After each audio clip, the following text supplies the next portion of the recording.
Chapter 681, Tomb. Robert rejoiced that the two patrol team members dealing with him had also been affected by Padre Kali's scream. He didn't know what had happened to his lover, nor could he confirm it. Enduring the swelling in his head and the pain in his eardrums, he rushed towards the altar. Ria's arrow struck the pile of clothes, but that wasn't Robert's destination. It was quite a distance away. After landing on the ground, he rolled and hid behind the altar. Ria drew the bowstring again, but she didn't release the arrow immediately. Robert's body was completely blocked by the altar, making it impossible for her to aim. As a devout believer of the eternal blazing sun, it was also impossible for her to use the hunting bow's unique abilities together with Raging Blow to directly shatter the altar. Witnessing this, Camus, knowing his revolver's power was insufficient, leaped over the shattered stained glass window and sprinted towards the altar. After a brief moment of hesitation, Ria raised her hunting bow and shot an arrow wrapped in lightning into the air. The arrow flew high into the air before swiftly descending, bypassing the altar's obstruction and landing behind it. Since she hadn't been able to aim properly, the arrow grazed Robert's body and struck a crevice between two stone slabs. A sizzling electric current dissipated, creeping over Robert's body and temporarily paralyzing him. After breaking free, Robert abandoned the idea of retrieving his spirit-channeling ingredients. He had no intention of saving his lover, Padre Kali. He planned to bite the tip of his tongue again and complete the spirit channeling. With the special ability of the natural spirit, he could escape back to his plantation, where he still had plenty of spirituality-rich ingredients for backup. At that moment, from the corner of his eye, he caught sight of Camus's light-colored pants and leather shoes with holes. He felt a whip formed by electric currents appear in his mind. The whip struck his soul, and Robert, crouched behind the altar, felt his knees buckle, and he collapsed, trembling as extreme numbness and pain surged through him simultaneously. Whip of pain. Interrogator's whip of pain. Camus rushed to Robert's side, leaned down, and delivered a left hook, one that more or less bore a personal grudge. Bang! Camus, skilled in interrogation techniques, inflicted pain on Robert without going overboard. Robert fainted, yet suffered no substantial harm. After restraining Robert, Camus glanced at the naked man and selected nearby clothes to cover his private parts. He then picked up Robert and returned to where Lumion and the others were. At that moment, Lugano had already retrieved the bullet that had struck Amandina's shoulder, allowing the wound to contract and heal. Padre Kali was dreaming of the interior of Saint Seine Cathedral. Dressed in a white robe with golden threads, he knelt before the altar, muttering with a pained expression as if repenting. Amandina, clad in a black hunting suit, approached Padre Kali down the aisle between the pews. Remembering Louis Barry's instructions, she asked, "What's the origin of this special dream?" Padre Kali looked up, his face contorted as he replied, That strange tomb. Tomb? Amandina suspected the dream festival she had just attended was a sham. What tomb? Suddenly, a flash of inspiration flickered. That colossal black boulder. It's actually a tomb. Padre Kali nodded. Yes. It's really a tomb. Intrigued, Amandina asked proactively, "Whose tomb is that? Why is it so special?"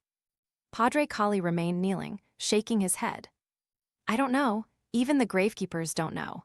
They only know their mission is to guard that strange ancient tomb. Gravekeepers, who are they? The more Amandina asked, the more she felt she didn't know about the dream festival. Padre Kali looked up at Amandina and said, "The elders of the forest tribe." I see. Amandina's mind raced with questions. She picked one and asked, "Did you take Robert to Tuanaku's house to sleep and allow him to maintain his lucidity? Then, you took him to the ancient tomb where he obtained superpowers." Yes, Padre Kali lowered his head, facing the altar, his voice laced with pain. "I'm sinful." Just as I thought, Amandina inquired further, "How did you know you could obtain superpowers there? And how did you maintain lucidity? You've only been in Tizimo for about 5 years, and I grew up here," Amandina inquired further. Blood vessels bulged from Padre Kali's neck. Tuanaku bewitched me. He used his body to tempt you. Amandina suddenly felt a surge of excitement. Padre Kali was taken aback. He saw through my desire for status and recognition and gradually demonstrated his abilities. He also told me there was a way for me to quickly and easily obtain strength. And with great strength, I could do more for the church and receive more rewards and recognition, that demon. Amandina asked in disappointment, "You were bewitched just like that?" Padre Kali nodded slowly. "That's right. Tuanaku needed someone to help him monitor the changes in the dream and host the dream festival after he left Tizimo. First, he got me to sleep at his house. Then, during the dream festival, he took me to that strange ancient tomb." "Did you also obtain superpowers by touching that tomb?" Amandina asked casually. Padre Kali shook his head again. "No, Tuanaku opened a crack in the tomb and let me reach in." "What did you touch?" Amandina couldn't help but urge upon seeing Padre Kali's pause. "I touched a hand, a cold hand without temperature. Then I fainted. When I woke up, I had superpowers. I did it 3 more times during the subsequent dream festivals, eventually becoming a wraith." Padre Kali recalled the situation, his face filled with uncontrollable fear, both of the cold hand and the ease with which he had obtained superpowers. "The hand of the corpse in the tomb?" Amandina quickly reviewed what Padre Kali had said and thought of a problem. "Didn't you say there were gravekeepers? Why weren't we stopped when Robert and I went?" Padre Kali's voice deepened. "People who have lived in Tizimo for a long time often have a projection formed by suppressed emotions and desires in this special dream. They usually hide in the chaotic area brought by the tomb at the edge of the dream. They watch over the ancient tomb with the gravekeepers to protect it from others. When the dream festival begins, these projections will return to their true forms, forming complete dream festival participants who can no longer suppress their emotions and desires. As for the gravekeepers, it's unknown where they go." Strange, Amandina was puzzled by the gravekeepers' whereabouts. She was a little worried. After a moment of contemplation, she asked with concern, "Do I have a projection of emotions and desires in this dream?" Padre Kali shook his head. "No, you don't spend enough time in Tizimo every year. Even for those who originally formed a dream projection, once they leave this place long enough and stop suppressing themselves, the corresponding projection will gradually fade until it disappears. Those who can remain lucid in this dream will have their corresponding projections gradually dissipate over time." Details. However, this lucidity isn't absolute.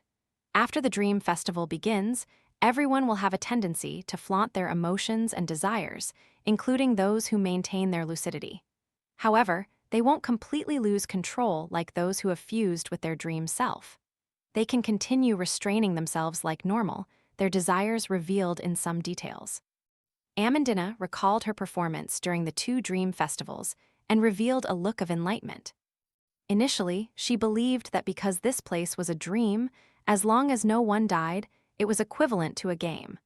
That was why she appeared more self-centered and unrestrained than in reality. She didn't expect this to come from the effect of the dream festival. "Thankfully, I've always had self-control." Amandina had ticked off most of the questions that Louis Barry wanted clarified, leaving only those that the Padre Kali himself wasn't aware of. Thus, she changed the subject. "You've already become a wraith, yet you still dare to preach and host Mass. Aren't you concerned that God might notice you and unleash his wrath upon you, purifying you into ashes?" Being in the southern continent, Amandina knew the power of the eternal blazing sun, church, better than many gentlemen and ladies in Trier. She had no doubts about the existence of God.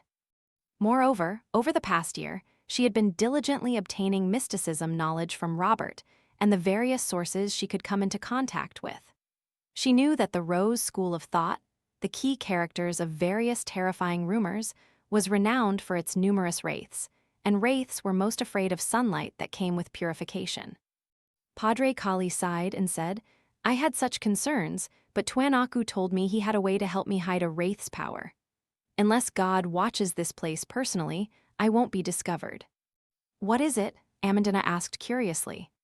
Padre Kali replied truthfully, "After touching the corpse in the tomb and obtaining superpowers, don't rush to leave. Touch the tomb itself again, the black boulder." This concealed all my superpowers. The effect will last for more than a year. That's possible. What would happen if I touched the black boulder and then touched the corpse's hand? Amandina pondered for a moment and asked a question of personal concern. How did you entice Robert? Why did he become your lover? Amandina sized him up, but couldn't find anything about Padre Kali that attracted Robert, other than his strength. Could love truly be blind? Padre Kali fell silent for a moment before saying, I ignited his desires, dismantling his self-control. You've never displayed such abilities. Amandina hadn't noticed Padre Kali arousing any desires in the battle before. Padre Kali's voice was once again tinged with pain. I'm sinful. I'm praying to the demon Twen-Aku mentioned. Before Padre Kali could finish, the entire dream suddenly trembled and collapsed inch by inch.